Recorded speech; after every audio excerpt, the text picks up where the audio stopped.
Hello friends, स्वागत है आप सभी का आपके चैनल काबिल बना दो सही विकल्प एम लर्निंग एंड शेयरिंग। दोस्तों आज मैं जिस टॉपिक बात करने वाला हूँ वो है आपका कक्षा 12 का चौथा लेसन है मानव विकास। काफी इंपॉर्टेंट चैप्टर है ये और काफी यहाँ से क्वेश्चन पूछे जाते हैं एग्जाम में। तो हम लोग यहीं से शुरुआत करते हैं। सबसे पहले ये जानते हैं कि मानव विकास कहते किसे हैं, ह्यूमन डेवलपमेंट किसे कहते हैं। तो यहाँ समझने की कोशिश करते हैं। मानव विकास अगर बात करें तो मानव विकास किसे कहते हैं। मानव विकास यानी मानव विकास आर्थिक, सामाजिक, राजनीतिक दृष्टि से उच्च गुणवत्ता जो प्राप्त करते हैं उसको कहते हैं मानव विकास। लेकिन मानव विकास इतनी आसानी से समझा नहीं जा सकता है। इसके माध्यम से उसको समझने के लिए हमको वृद्धि प्लस विकास को समझना जरूरी है। तो सबसे पहले ये समझते हैं वृद्धि क्या होता है और विकास का क्या होता है और कैसे मानव विकास में प्रभाव डालते हैं, उसके बारे में अध्ययन करेंगे। तो पहले वृद्धि और विकास को समझते हैं, फिर मानव विकास तो अपने आप समझ जाएंगे। ठीक है। वृद्धि की अगर बात करें तो वृद्धि जो होता है ये मात्रात्मक होता है और उसके बाद जो है मूल निरपेक्ष होता है। मैं बताऊं इसका मतलब क्या होता है, टेंशन की कोई जरूरत नहीं है। वृद्धि के साथ साथ जो मात्रात्मक और मूल निरपेक्ष होता है उसके साथ साथ ये धनात्मक भी हो सकता है और ऋणात्मक भी हो सकता है। ठीक है, पॉइंट बी नोटेड। धनात्मक भी हो सकता है और ऋणात्मक भी हो सकता है। ये वृद्धि की बात हो गई। विकास की अगर बात करें तो विकास जो होता है ये गुणात्मक परिवर्तन होता है। ठीक है, गुणात्मक परिवर्तन होता है जो मूल सापेक्ष होता है। ठीक है, एक एग्जांपल के माध्यम से समझने की कोशिश करते हैं। अब मान लेते हैं कि यहाँ पे एक एरिया है कोई, ठीक है, एक कोई एरिया है और इस एरिया में इतने क्षेत्र पर आबादी है। ठीक है, और यहाँ मान लेते हैं जो आबादी है वो 1 लाख आबादी है। ठीक है, कितनी आबादी है? 1 लाख आबादी है। अब जो है कुछ साल बाद, मान लेते हैं कि 10 साल बाद, ठीक है, 10 साल बाद इस एरिया में जो आबादी है कुछ इस टाइप से बढ़कर कुछ इस एरिया में 2 लाख हो जाती है। ठीक है, आबादी जो है वो कितनी जाती है? 2 लाख हो जाती है। तो यहां से जो 1 लाख से 2 लाख जो आबादी बढ़ी है इसको हम क्या कहेंगे? इसी को ग्रोथ कहेंगे, इसी को वृद्धि कहेंगे। कि जनसंख्या 1 लाख से यहाँ पे एक निश्चित समय में 2 लाख हो गई। ठीक है, इसको क्या कहेंगे? इसको वृद्धि कहेंगे। और इसके साथ साथ जब जनसंख्या बढ़ गई तो उसके साथ साथ आवास की सुविधा बढ़नी चाहिए, चिकित्सा की सुविधा बढ़नी चाहिए, स्वास्थ्य की सुविधा जो है, शिक्षा की सुविधा बढ़नी चाहिए। अगर ये सब बढ़ रहा है, ठीक है, तब तो विकास होगा, नहीं तो विकास नहीं होगा। बात समझने की कोशिश करेंगे कि अगर इसके साथ साथ वृद्धि के साथ साथ आवास प्लस स्वास्थ्य सुविधा, ठीक है, स्वास्थ्य सुविधा प्लस कर सकते हैं शिक्षा आदि चीजें, जब इसके साथ वृद्धि के साथ साथ ये भी अगर वृद्धि ग्रोथ करे तो इसको हम इसी को क्या कहेंगे? इसी को हम विकास कहेंगे। ठीक है, एक सिंपल सा फंडा समझते हैं ऐसे कि एक कोई परिवार है। ठीक है, यहाँ पे मान लेते हैं सिंपल सा एक फंडा समझते हैं कि कोई परिवार है। ठीक है, इस टाइप से मान लेते हैं यहाँ कोई परिवार है। ठीक है, इस परिवार में आज के डेट में यहाँ पे मान लेते हैं 4 सदस्य हैं। आज के डेट में 4 सदस्य हैं। ठीक है, यही 5 साल बाद ये बढ़कर अगर 10 हो जाते हैं। ठीक है, अगर मान लेते हैं कि यहाँ पे जो जनसंख्या है वो 10 हो जाते हैं या कुछ भी बढ़ जाती है, इससे जो है जनसंख्या जो है बढ़ जाती है। ठीक है, अब क्या हुआ? यहाँ पे जनसंख्या कम है, यहाँ पे ज्यादा हो गई, तो इसी को क्या कहेंगे? इसी को ग्रोथ कहेंगे, इसी को वृद्धि कहेंगे। लेकिन अगर इसके साथ साथ इनको रहने की सुविधा, खाने पीने की सुविधा, स्वास्थ्य की सुविधा, शिक्षा की सुविधा अगर ये भी बढ़ती रहे तो इसी को डेवलपमेंट, इसी को विकास कहते हैं। कि जनसंख्या के साथ साथ जो उनकी आवश्यक सामग्री है या उनकी मूलभूत आवश्यकताएं जो हैं अगर उसका भी ग्रोथ होता रहे तो उसको क्या कहेंगे? उसको हम क्या कहेंगे? उसी को हम कहेंगे विकास कहेंगे। सिंपल पॉइंट है। ठीक है, तो यहाँ पे वृद्धि, अब वृद्धि क्या होता है? वृद्धि जो होता है एक मात्रात्मक होता है। मात्रात्मक एक क्वांटिटी में यहाँ से नहीं, एक क्वांटिटी होता है, मतलब कि 1 लाख से 2 लाख हो गई, मात्रा तक बढ़ा। ठीक है, 1 लाख से 2 लाख हो गया। अब क्या? मात्रात्मक हो गया। ठीक है, अब इसके साथ साथ यहाँ पे जो आपका गुणात्मक परिवर्तन है विकास में। ठीक है, इसमें मात्रात्मक होता है, इसमें गुणात्मक होता है विकास में।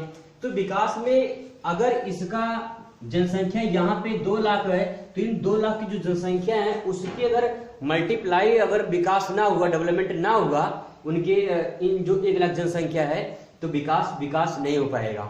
ठीक है, पॉइंट को ध्यान समझेंगे कि अगर 1 लाख जनसंख्या है, 1 लाख जनसंख्या से 2 लाख जनसंख्या हुई, तो क्वांटिटी में बढ़ी 1 लाख जनसंख्या प्लस हो गई। ठीक है, लेकिन उस जनसंख्या को अगर दुगना उसका विकास नहीं होगा, उनके सुविधाओं दुगना अगर विकास नहीं होगा, गुणात्मक नहीं होगा, तो उनको जो मूलभूत आवश्यकताएं चाहिए वो नहीं मिल पाएंगी। बात को समझेंगे ध्यान से। ठीक है, वृद्धि और विकास समझ जाएंगे तो काफी इंपॉर्टेंट आप पॉइंट्स को समझ जाएंगे।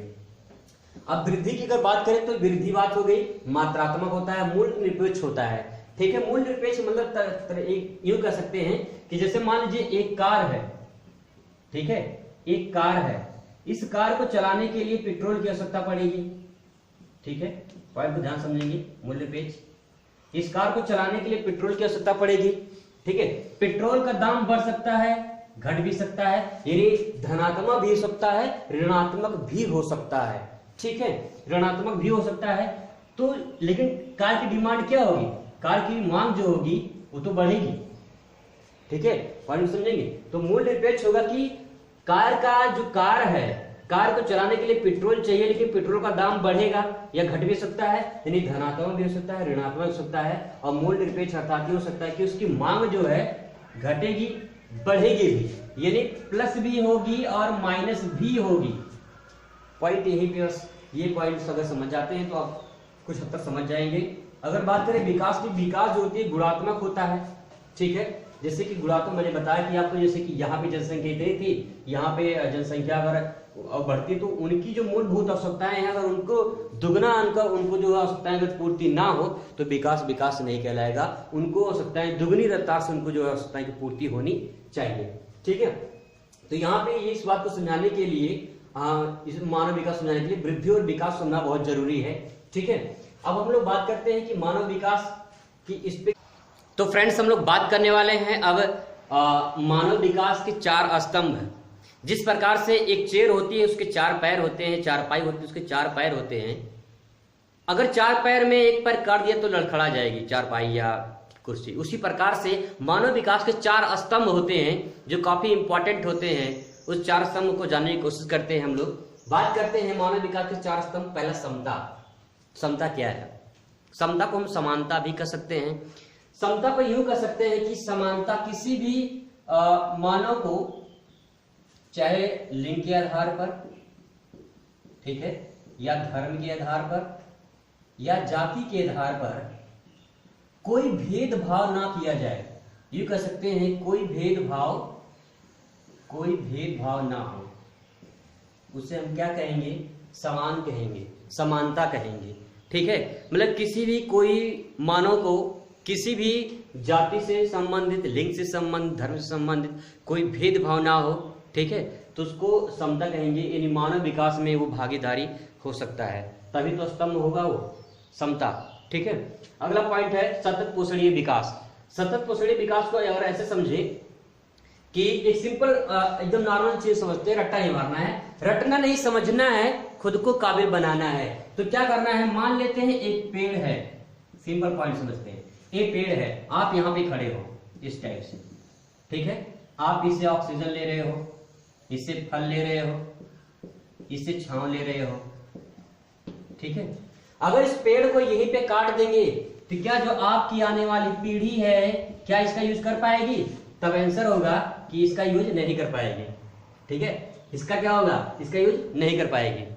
अगर ये पेड़, अगर आपकी आने वाली जो पीढ़ी है अगर इसका भी यूज कर ले तो उसको कहेंगे सतत पोषणीय विकास। सतत पोषणीय विकास अर्थात यूं कह सकते हैं कि पर्यावरण को बिना नुकसान पहुंचाए अपनी आवश्यकताओं की पूर्ति करते हुए भी आने वाली जो पीढ़ी है उसके लिए बचा कर रखना ही सतत पोषणीय विकास कहलाता है। ठीक है, ये एग्जांपल दिया मैंने, एक पेड़ है, इस पेड़ से आप ऑक्सीजन ले रहे हो, फल ले रहे हो, छांव ले रहे हो, अगर इसको काट देंगे तो सतत पोषणीय विकास नहीं होगा, मानव विकास नहीं होगा। लेकिन अगर ये पेड़ आपकी आने वाली जो पीढ़ी अगर इसका यूज करे, इसका प्रयोग करे, इसको सतत पोषणीय विकास कहते हैं। पॉइंट क्लियर होगा।